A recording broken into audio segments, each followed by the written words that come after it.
You are now listening to Mark's Unexplained World by Mark the Medium, available on YouTube, Spotify, Amazon Prime, Podbean and most other podcast platforms.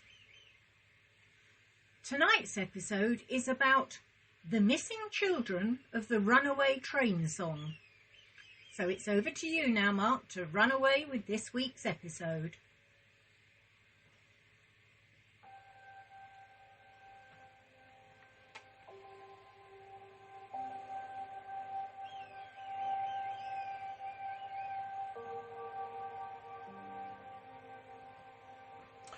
Runaway Train is a song by American alternative rock band Soul Asylum. It was released in the June of 1993 by Columbia Records as the third single from the sixth album called Grave Dancers Union, which was released a year earlier in 1992.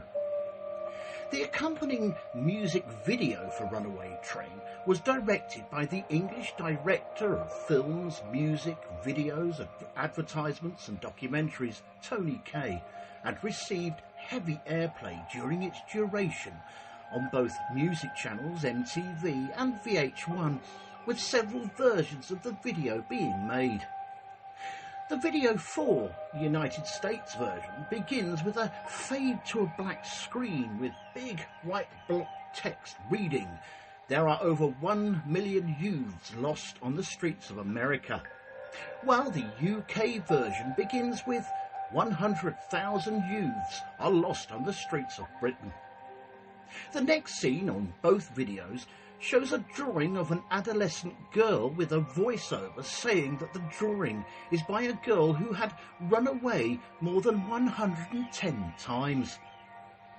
After the music videos to the Runaway Train song were shown throughout various music channels around the world, 26 missing children that were featured in the footage were found.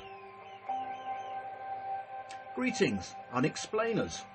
Thank you for tuning in once again and listening to this alternative rock version of Mark's Unexplained World. My name is Mark Hughes. I'm a psychic medium, a ufologist and a true crime buff. And just to give you a better idea of who I am and what I do, every Monday night I do a podcast on the various subjects under the Unexplained banner. These include ufology, hauntings, disasters and all sorts of paranormal phenomena, including true crime, unsolved crime and missing people. So, if you are listening to this show on YouTube, please give us a review and a thumbs up and subscribe to my channel. And if you are listening on any other podcast platforms, again, give us a like and a follow. In this episode, I'm going to tell you about the acoustic guitar story surrounding the missing children of the Runaway Train song. And this week's necessary disclaimer: this story is a tale that sadly involves missing people and abuse, with the main focus on children, so may prove upsetting to some. You listen at your own discretion. Also, all opinions and comments are strictly my own, but the facts of the case remain. I also apologise if I pronounce anything incorrectly. Although my English is my first and only language, I promise you that I will never try to sing. So, back we go to the story. In the first part of this podcast, I'm going to take a closer look at the band Soul Asylum, and then some background on the Runaway Train song itself. So, here goes. According to Wikipedia, Soul Asylum are an American rock band who were formed in Minneapolis, Minnesota, back in 1981. The band was originally called Loud Fast Rules, with a lineup consisting of vocalist Dave Pirner, guitarist Dan Murphy, bass player Carl Mueller, and drummer Pat Morley. In 1993, however, the band changed their name to Soul Asylum, with the drummer Pat Morley being replaced by Grant Young in 1984. After the band recorded 3 commercially unsuccessful albums in 1992, they finally released a triple platinum album called Grave Dancers Union, which featured the track Runaway Train.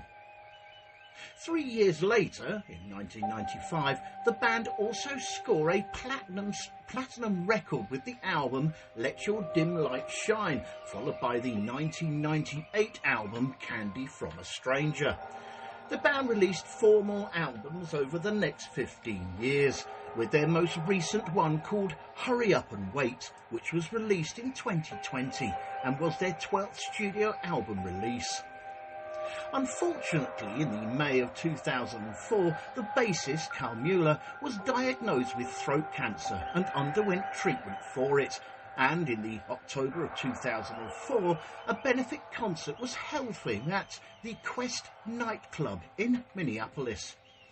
The benefit concert featured popular local groups and musicians, including Soul Asylum, the Gear Daddies, Paul Westerberg, and the former Husker Du bandmates Bob Mould and Grant Hart, who reunited their first performance together in 16 years, with the benefit raising $50,000. At that time, during the benefit concert, Carl Poolar's throat cancer was eventually in remission, so he was able to play with his bandmates during the show. Sorry about that. Sadly, though, Carl Poolar's throat cancer returned vigorously, and he died at his family home just about 8 months after the concert on the 17th of June 2005.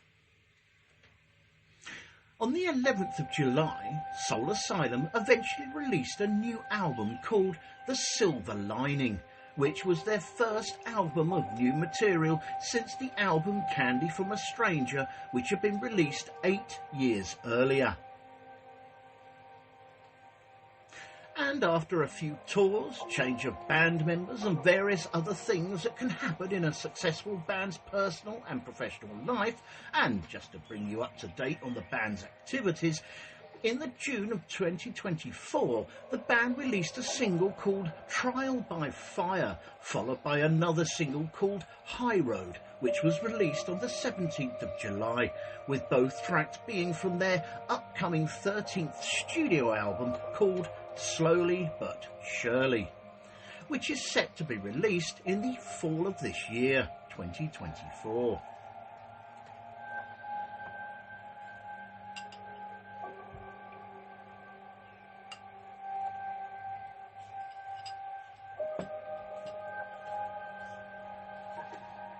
The song Runaway Train is a track, excuse the pun, by the aforementioned American alternative rock band called Soul Asylum.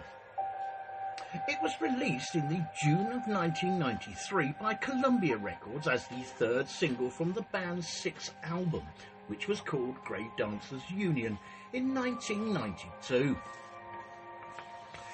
The song became an enormous success all over the world, reaching numbers 5 and 4 on the US Billboard Hot 100 and the Cashbox Top 100, and climbing up to the top position of the Canadian RPM 100 Hit Tracks chart. So successful was the single that it earned a gold sales certification from the Recording Industry Association of America, or the RIAA for short, after selling 600,000 copies in the United States alone. And outside of North America, it reached number 2 in New Zealand, Norway, Sweden and Switzerland, and peaked within the top 5 on the charts of several other European countries, including the United Kingdom, where it reached the official singles chart position of number 7. The lead singer of Soul Asylum, Dave Pirner, who also wrote the song, has stated that the lyrics to Runaway Train were originally written as a way of describing his experience with depression.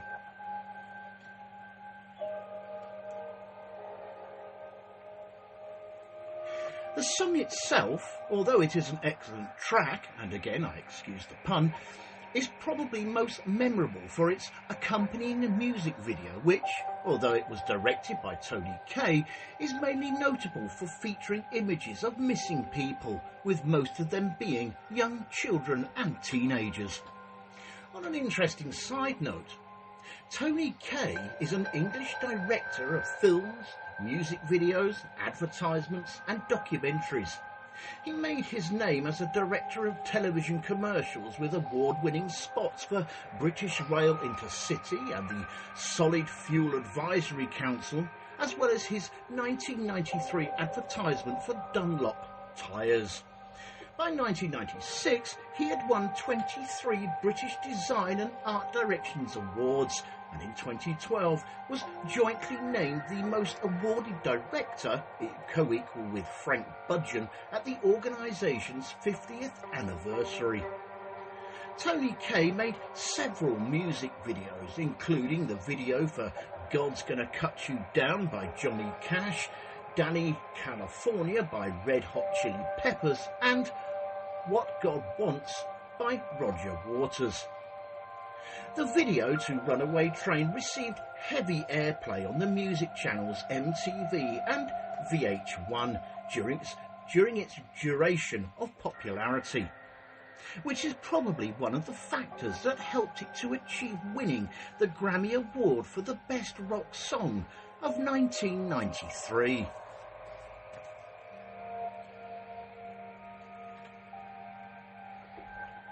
After this first short break, in part 2, we will look at a closer look at the video for the song and how it drew attention to the missing children that it featured.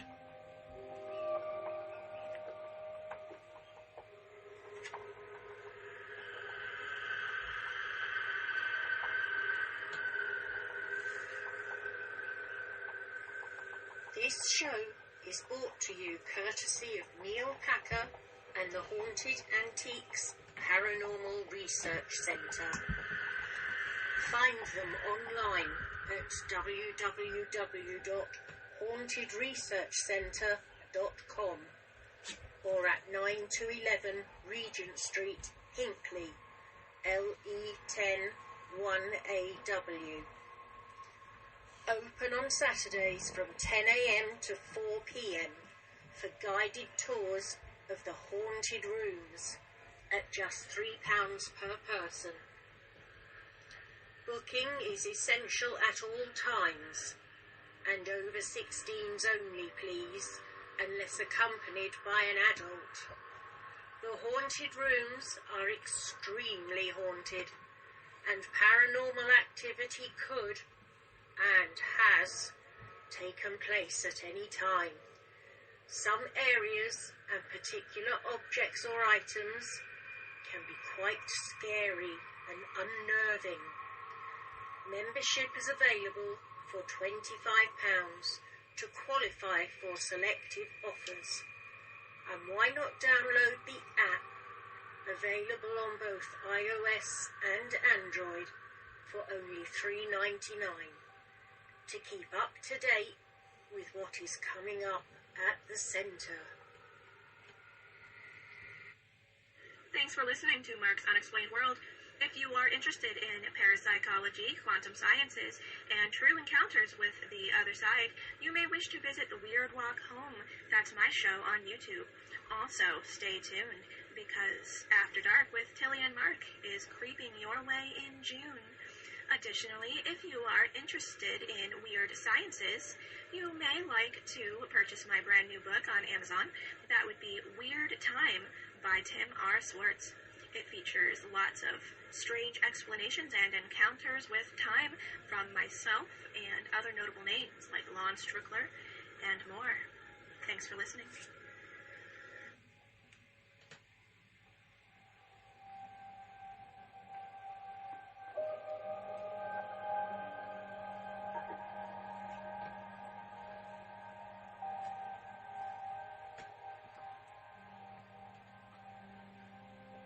There were several different versions of the video made for the Runaway Train song.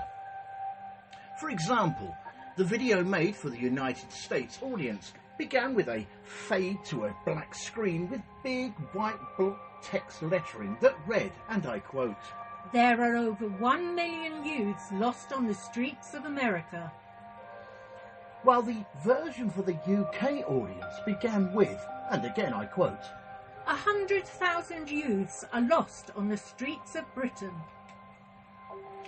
The next scene in the video then shows a drawing of an adolescent girl with a narration by the band's vocalist Dave Pirner saying that the drawing is by a girl who had run away from home more than 110 times. It is worth pointing out here that this particular scene was often omitted when the video was shown on the mainstream media, which is still a frequent practice when videos had additional footage before and after a song.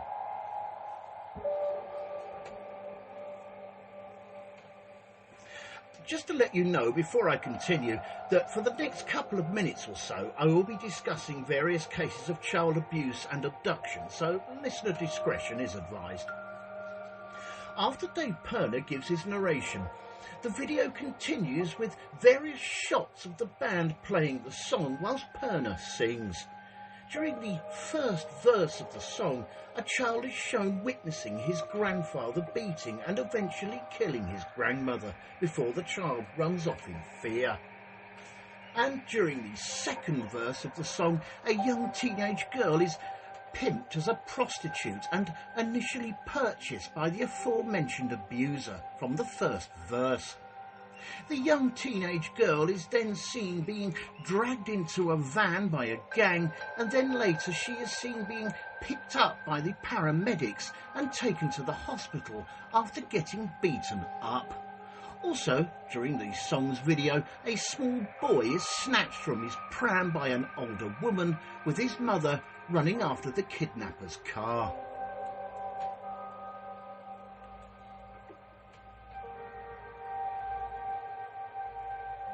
Throughout the track's video, various images of children running or appearing with injuries from abuse are shown.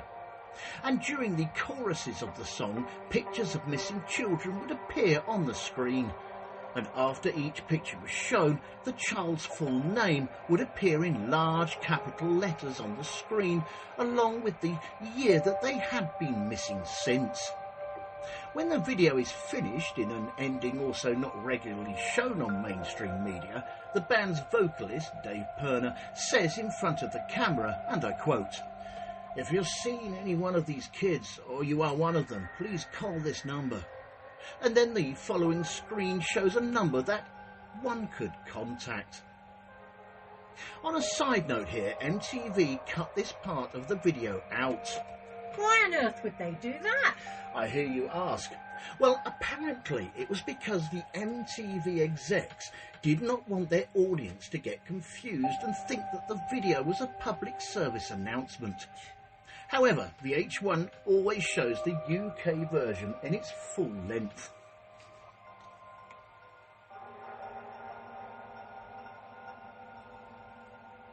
There were, in fact, 3 original versions of the Runaway Train video that were broadcast in the United States that totaled 36 missing children being shown. The children shown varied with the location of the broadcast, using missing children from that particular area.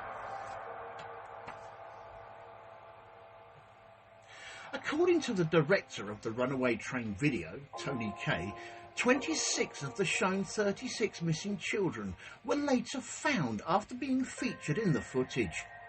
However, unfortunately, not all of them were found in positive circumstances. In 2006, Soul Asylum's guitarist Dan Murphy stated in an interview with Pasadena Weekly that some of the cases featured in the video had indeed ended in tragedy. He said, and I quote, "Some weren't the best scenarios. I met a firefighter on the East Coast whose daughter was in the end of the video, and he had been in a bitter custody battle with his wife over her." Dan Murphy continues, and again I quote, "It turned out that the girl hadn't run away but was killed and buried in her backyard by her mother." He continues again, and I quote, "Then on tour, another girl told us laughingly, 'You ruined my life,' because she saw herself on the video at her boyfriend's house, and it led to her being forced back into a bad home situation." Meanwhile, Vicky Hamilton and Dinah McNichol, who both went missing in 1991, feature in the UK version of the Runaway Train video, with both their remains finally being found in 2007 at a house in Margate, with the serial killer Peter Tobin having since been convicted of both their murders. So who was Peter Tobin? Again, I hear you ask. So let's take a few minutes out of this show and talk about this sick psychopath. Peter Britton Tobin, born on the 27th of August 1946, was a Scottish convicted serial killer and sex offender who was served a whole life order at HM Prison, Edinburgh, for a total of 3 murders committed between 1991 and 2006.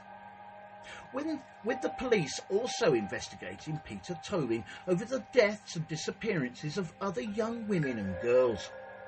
Peter Tobin served 10 years in prison for the rape, buggery and indecent assault of 2 girls in 1993, following which he was released from prison in 2004.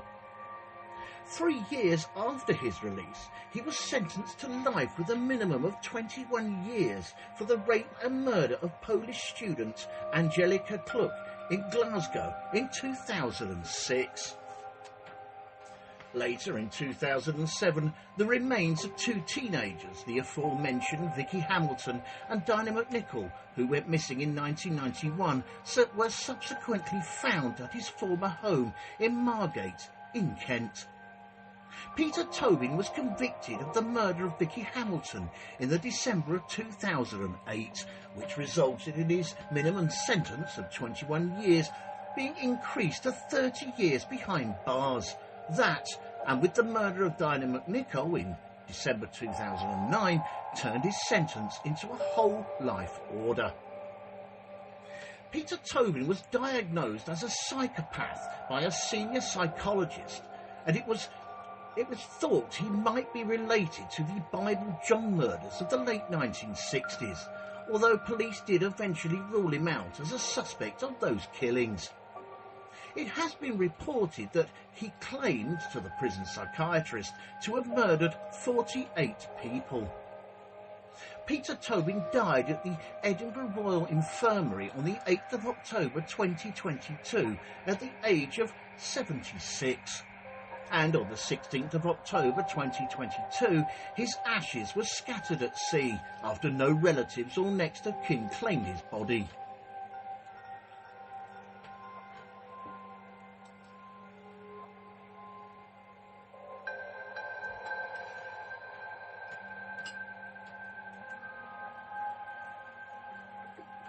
Also featured in the UK version of the Runaway Train video was Mark Bartley, who went missing in 1992.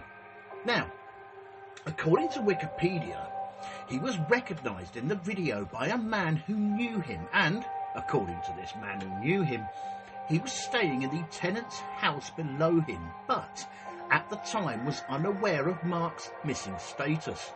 And, again according to Wikipedia, by the time the police arrived, Mark Bartley and the man he was living with were gone, and it is unknown what happened to him after this. However, upon further investigation, it does appear that he was found about 3 years ago and is in touch with his family again, which is of course great news. After this second short break, in part 3, we will look at some stories regarding the missing children of the Runaway Train song, or some more stories, and some of the children that remained unfound.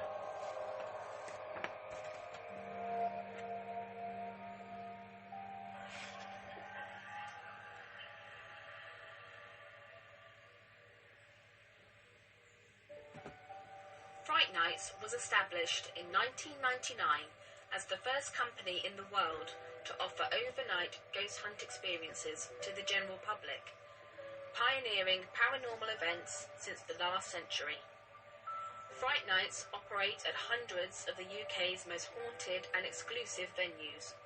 All events have their own team of experienced paranormal investigators, mediums and psychics. They have a VIP members club for regular returning guests, offering loyalty discounts and exclusive invitation-only events. They can also host private events for your family and friends. You can contact them on 07 852 998 628 or email them at office@frightnights.co.uk, or take a look at their website at www.frightnights.co.uk, where you can see the many locations they investigate and learn about them and the opportunities they have available. Hundreds of ghost hunters join Fright Nights every month for the most thrilling ghost hunting experiences they'll never forget. If you haven't been on a ghost hunt before, then why not join them to see what it's all about? Why not visit their social media sites for up-to-date information on all the places they visit and to see what's coming up in the future? They look forward to seeing you all soon. Fright Nights Ghost Hunting Events. Remember, only the original will do.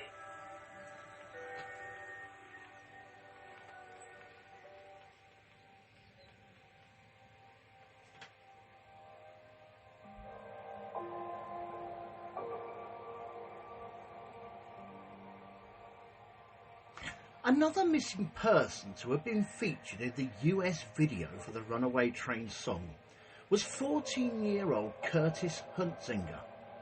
Young Curtis disappeared from Blue Lake, California on the 19th of May 1990.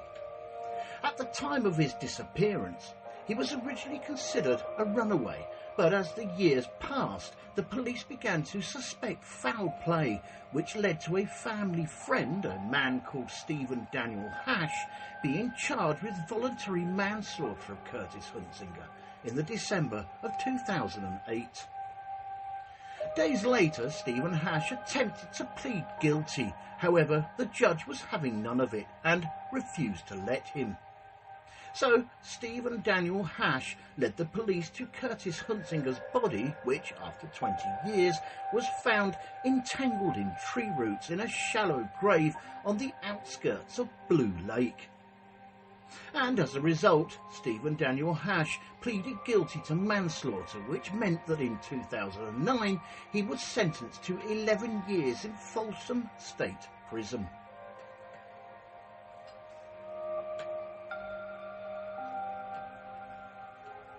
The last image in all three of the US versions of the Runaway Train video is that of an American child, Thomas Dean Gibson, who disappeared from his front yard in 1991 at the tender age of just 2 years old, under very mysterious circumstances.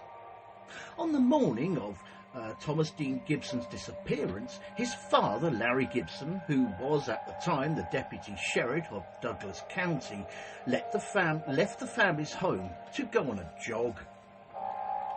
Before departing for his run, Larry Gibson claimed to have shot at a feral cat that was on his property, and then left his 2-year-old son, Thomas Gibson, in the family's front yard, where Thomas's elder sister, Karen Gibson, then aged 4, was to keep an eye over him.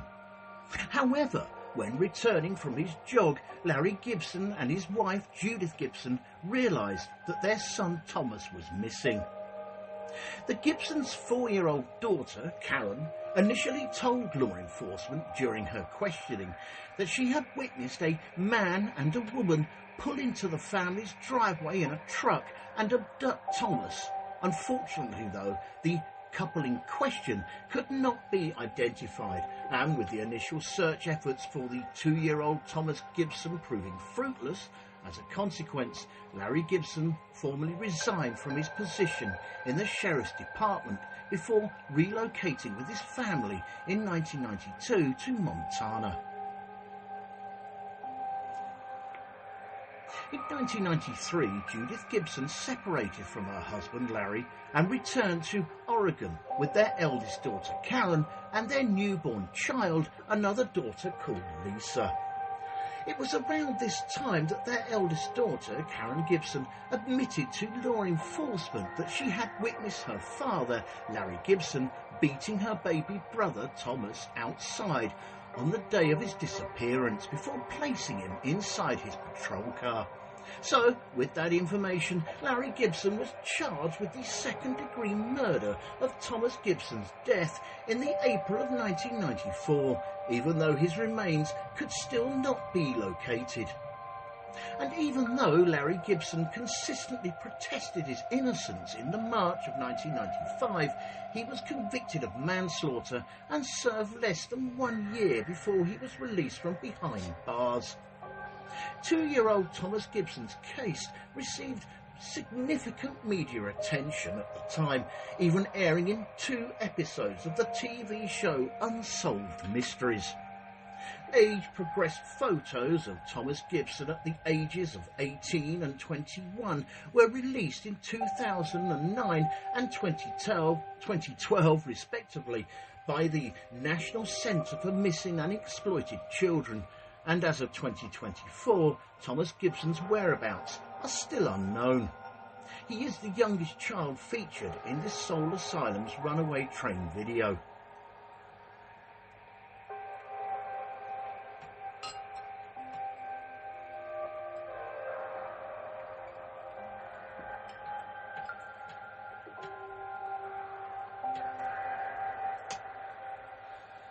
The Australian version of the Runaway Train video showed several young backpacking tourists whose families were looking for them. Many of the missing people shown in the Australian version, however, turned out to be confirmed victims of the serial killer named Ivan Milat, who was arrested in 1994, not long after the Australian version was released. Oh, OK, so I now have to ask, who was Ivan Milat? Yet again, I hear you ask. You are on form today. I know. OK, so Ivan Robert Marco Milat, or more commonly referred to as the backpacker murderer, was born on the 27th of December 1944 and was an Australian serial killer who abducted, assaulted, robbed and murdered 2 men and 5 women in New South Wales between the years of 1989 and 1992. His modus operandi was to approach backpackers along the Hume Highway under the guise of providing them transport to areas of southern New South Wales, then take his victims into the Balanglo State Forest, where he would incapacitate and murder them. He is also suspected of having committed many other similar offences around Australia. Ivan Milat was arrested at his house on the 22nd of May 1994, and on the 26th of March 1996 at the Supreme Court of New South Wales in Sydney, his trial opened, and despite his overwhelming evidence against him, Ivan Milat was reported to have been confident that he would be found innocent.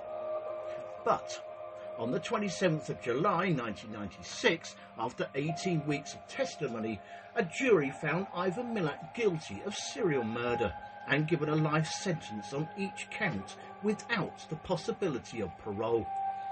He was also convicted of attempted murder, false imprisonment and robbery, for which he received 6 years imprisonment for each. In the May of 2019, Ivan Milat, due to illness, was transferred to the Prince of Wales Hospital, Randwick, and was subsequently diagnosed with terminal esophageal cancer. Is it esophageal? Esophageal cancer. Esophageal cancer. There you go. I still get it. Following his treatment, he was transferred to the Long Bay Correctional Centre to continue his custodial sentence. And then, at the age of 74, on the 27th of October 2019, Ivan Milat died from esophagus and stomach cancer within the hospital wing at Long Bay. And although Ivan Milat died never having officially confessed to his crimes, he is said to have previously admitted them to his mother, with whom he had a close relationship with, and that he was also responsible for the backpacker murders.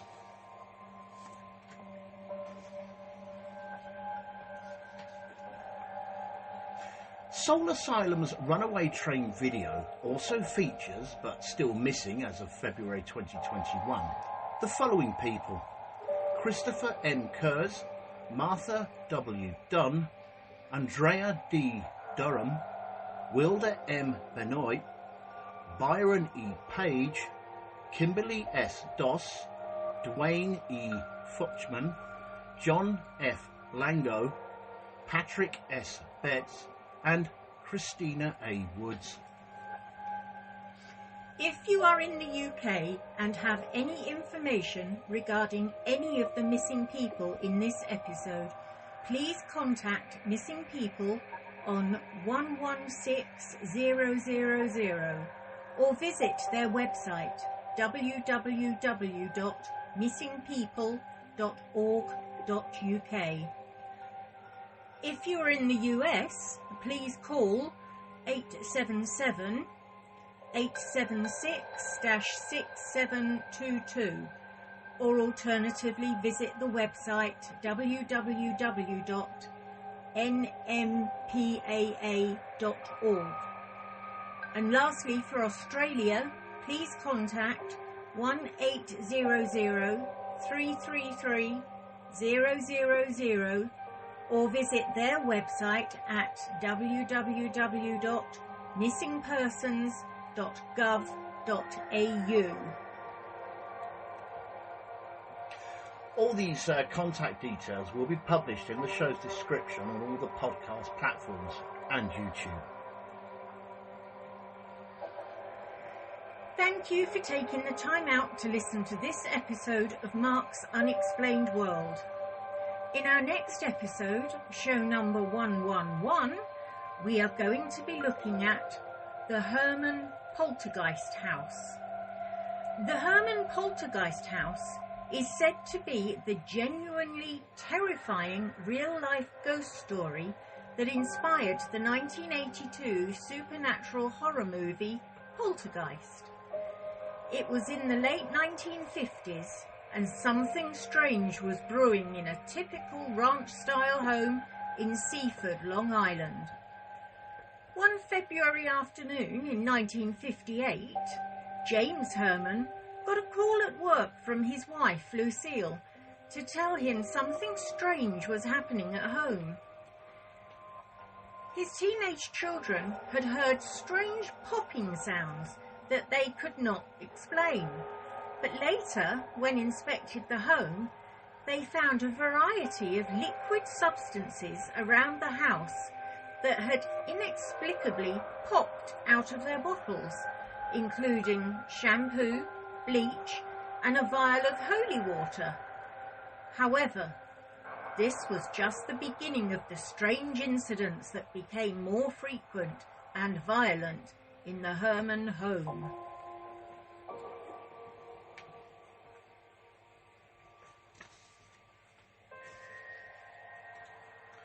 This show was written and researched by myself, Mark Hughes, and proofread and edited by Linda Hughes.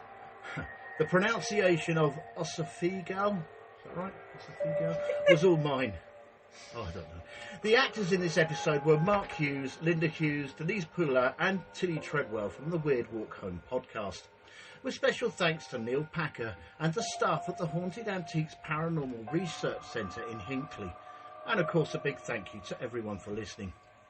We never run out of ideas here at the office for Mark's Unexplained World podcast, but if you know of any other intriguing stories under the Unexplained banner, including ufology, hauntings, disasters, and any other sort of paranormal phenomena, as well as true crime, unsolved crime and missing people, just drop me a direct message and I will see what I can do. I'll also include the name of the person who suggested the idea in the end credits of the podcast. And again, just to add, if you are listening to this show on YouTube, please give us a review and a thumbs up and subscribe to my channel. And if you are listening on any other podcast platforms, again, give us a like and a follow. I thank you in advance. Mark's Unexplained World. because there's more to the paranormal than meets the third eye. And remember guys, keep it real, because being real is better than being perfect. This show and all its contents are covered by basic copyright of Mark the Medium.